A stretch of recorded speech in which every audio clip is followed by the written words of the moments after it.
the June 2012 Core 4 paper, most people started okay on this very first one here.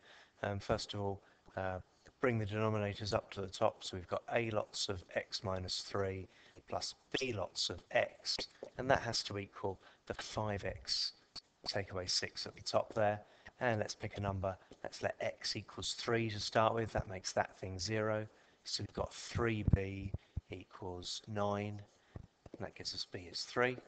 And the other value, we're going to make this one 0, so you have x equals 0, and when x is 0, you're going to get minus 3a's equals minus 6, and so a equals 2.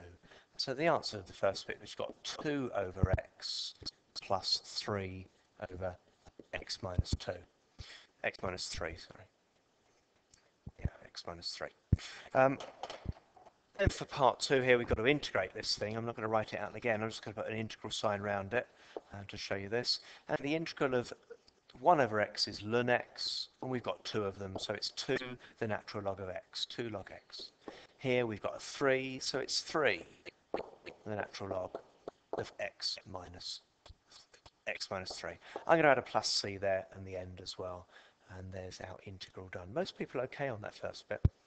Lots of different ways to do the second one. A division down there, a long division, works extremely well. I'll leave you to do that division on your own. I'm going to show some people did this. They multiplied this thing here out. I'll just show you what you get if you do that. So we get 2x times 2x squared, which is the 4x cubed you wanted. Then we've got 2 times x times p times another x. So we've got 2p x squareds. And then here we've got 2x times q. Continuing with the 1 here, I've got 1 times 2x is 2x. I've got 1 times px is px. And I've got 1 times q, which is q, and plus r. It's a bit long-winded, but it was successful, the people that did it, and this is going to be equal to the 4x cubes plus 5x is minus 2. You should spot straight away here that the 4x cubes matches with the 4x cubes, but how many x squareds have we got? And we haven't got any at all, so I'm going to write 0, and how many x squareds have we got here? We've got 2p of them there, and another 2 of them there. And so this tells me here that p must be minus 1.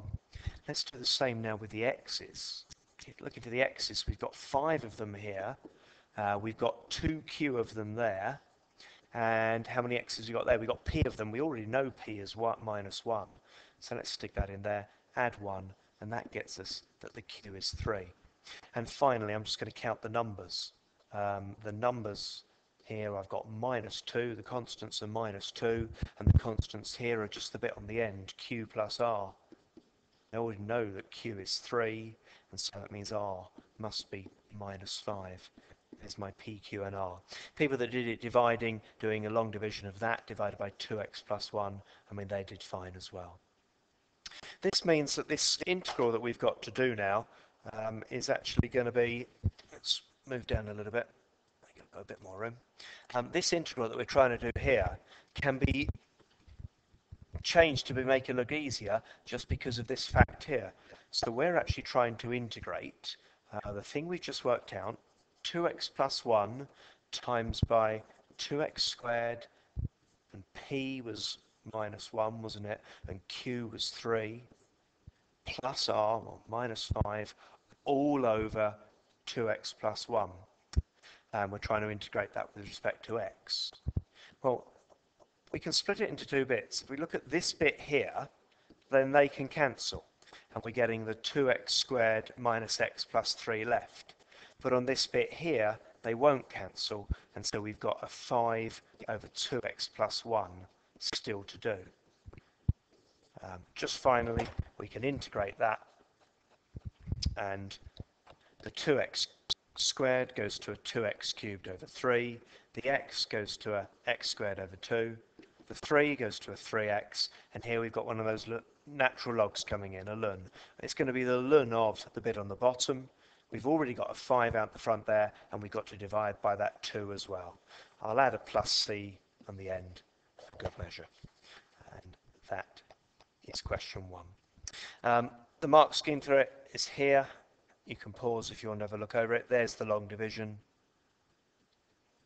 and the last part there, the answer that I got.